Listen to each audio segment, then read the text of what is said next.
3, 2, 1. And welcome to The Peaceful Truth, the podcast where we're talking about everything from women empowerment, feminism, and everything in between. You are joined by your host, Kenzie. It is yet another week that I'm recording during quarantine. You may be watching one day listening one day when we're outside of this quarantine talk. But for me, it is like a month or a month and a half into COVID quarantine times. So I am recording from my sister's house still, staying here during the quarantine to keep myself sane and to be around people all the time. Because I'm an extrovert, I need to have some sort of human interaction in my life at all times. But last week we talked about how to kind of remain positive and some serious ways to look at the quarantine, maybe in a more positive light. I know like this situation is very serious and sad and hard, but I think that it's important to try to make the best out of things. So that's what we talked about a little bit last week. But this week I wanted to just talk about something I think you could watch, and it would be something inspiring and fun to watch during these times. So we have so much time for Netflix lately and for movie watching and just hobbies in general and to be more chill. So I thought I could provide a good movie recommendation, and that is Little Women. It came out in 2019, and I just wanted to talk about the film because it's very much empowering and very much a great story to watch as a young adult female, and it's great. So it's also a woman-made film. So it's a coming-of-age adventure and is directed by the one and only Greta Gerwig. And I feel like a lot of coming-of-age adventures are like young men. So it's nice to have a story about young women or Little Women. So it's an adaptation of the 1868 novel by Louisa May Alcott. And this film stars Saoirse, gosh, I wish I had listened to a video on how to pronounce her name, Ronan, who is an amazing actress, Emma Watson, also a wonderful and well-known feminist, Florence Pugh, I'm going to butcher all these names, Eliza Scanlen, Laura Dern, Meryl Streep, and more. So first of all, Laura Dern and Meryl Streep, what more could you ask for? A fabulous cast of women. All of those women are. And it had 6 nominations at the Academy Awards as well. I think it should have won a lot more. I'm pretty biased though, but it's a great, great film, and I was completely enamored by it. So it is about Jo March is the main protagonist, and she is a writer and teacher in New York City, and she's played by Saoirse Ronan, and she's the protagonist. It is the story about her and her sisters and their relationship together, which is another element of it that I found very endearing and nice to watch because I'm very close with my older sister. And the movie flashes in between their early adulthood and their childhood, and it gives context as to how they are feeling and why the story between the different characters plays out the way it does by showing these different flashbacks. It's a really interesting way to tell the story, and I don't know if I explained that really well, but the way they tell it is really intriguing, and the story develops by flashing back and forth from the past to the present day for the film. But yeah, Jo March is an empowering character who's not interested in marrying rich like women used to have to think about back in the day.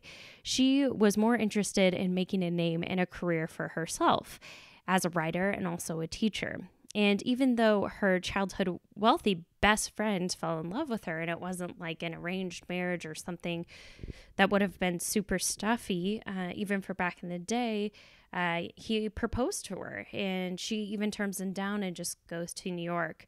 However, she later feels lonely and wonders if she turned him down too quickly. So that's another bigger part of the story of her dealing with her loneliness as well as her drive to be an empowered woman and to fend for herself, which is something that I can honestly relate to.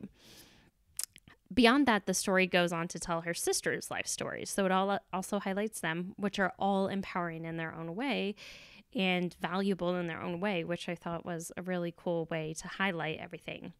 So one of the middle sisters actually ends up marrying the guy who originally proposed to Jo, their neighbor and childhood friend. And they go to Paris, or she goes to Paris, the middle sister, in order to try to pursue an art career. But she's also being realistic during that time and considers marrying for security, and also keeps that option of marrying for the purpose of the times and the actual economic factors of the time in mind, while also trying to pursue her dreams at the same time. So it's a little bit of a more realistic look at things in my, like, back in the day. So it's interesting to juxtaposition Jo, who's so progressive and just like going for like the ultimate of women empowerment, and then her middle sister seems to be like, well, I'd love to pursue those things, but then there's also the reality of the times. But instead of marrying the other guy she was pursuing for more of a security standpoint, she ends up actually marrying the neighbor who she was in love with the whole time. He was in love with Jo, so there's some tension there. But the elder sister, who's one of the other sisters, marries a man due to true love and not just wealth, which I think that has a lot of value, and that perspective of wanting that in your life is also very valuable and valid of a dream. While the youngest sister is sickly throughout the story, but she lives a completely honorable life dedicated to music and empowering and caring for others. In fact, she becomes sick and becomes sickly because she was so selfless in caring for others, and she was less of making a name for herself and more truly the connection between other people, which I find that life to be beyond valuable and empowering as well. And so it's really cool to see all these different perspectives of these four sisters and the different paths they choose and the different lives they choose, but all of it empowering, all of it valid, all of it told in a really beautiful way that empowers women. So it is also beautifully shot, well written, fun to watch, and perfect acting skills. It was great. I mean, Laura Dern and Meryl Streep, how they relate to the movie is Laura Dern, I believe, is the four girls' mother. And so she's a very prominent role. And Meryl Streep is their wealthy auntie who actually takes the middle sister to Paris to try to pursue that love. Both for marrying rich is what the auntie thinks, or Meryl Streep thinks, but in the back of that middle sister's mind, she's also going there for her art. So I also wanted to read out one of my favorite exchanges in the movie.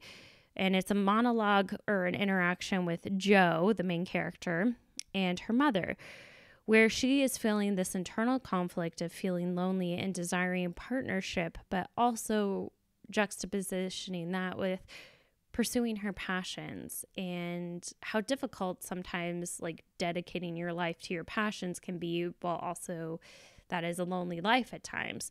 It doesn't always have to be. Sometimes you can have it all, but she's just talking about that juxtaposition, and she's talking with her mother, played by Laura Dern. So her mother says, "What is it?" And then Jo March says, Perhaps I was too quick in turning him down," him being the neighbor who proposed to her. And her mother goes, "Do you love him?" And Jo says, "Well, if he asked me again, I think I would say yes. Do you think he'll ask me?" And her mother goes, "But do you love him?" And Jo March starts to tear up and says, "I know that I care more to be loved. I want to be loved." So she's really feeling that loneliness. And her mother goes, "That's not the same as loving."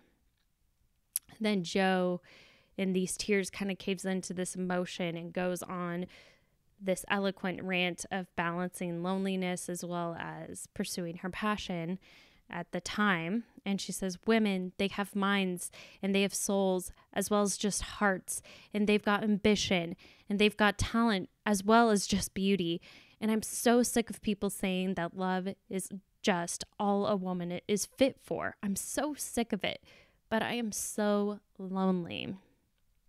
And I just relate to that because I feel like I've also kind of lived a life where I've wanted to pursue my passions, and sometimes that's come in the way of putting certain relationships ahead of that, and it is hard sometimes, but I think there is a way to find a balance of both of those things. But anyways, I relate to all of it on a deep level, and I thought it was beautifully shot, and a woman-made film about women and a coming-of-age adventure that's an uplifting and cool story to watch, I think is a great thing to watch during this quarantine. I always like to wrap up the podcast with something that I'm looking forward to during this next week. And it's not this next week, it's more just in general. I'm looking forward to summer as well as my nephew being born. My sister is 8 months pregnant and a badass mom who's balancing 2 jobs while being 8 months pregnant, but I'm super excited for my nephew to come along. That is what I'm looking forward to most. I hope you reflect on things you're looking forward to or positive things that you can reflect on and embrace out of these times. But I will see you guys soon and for the next episode. Bye.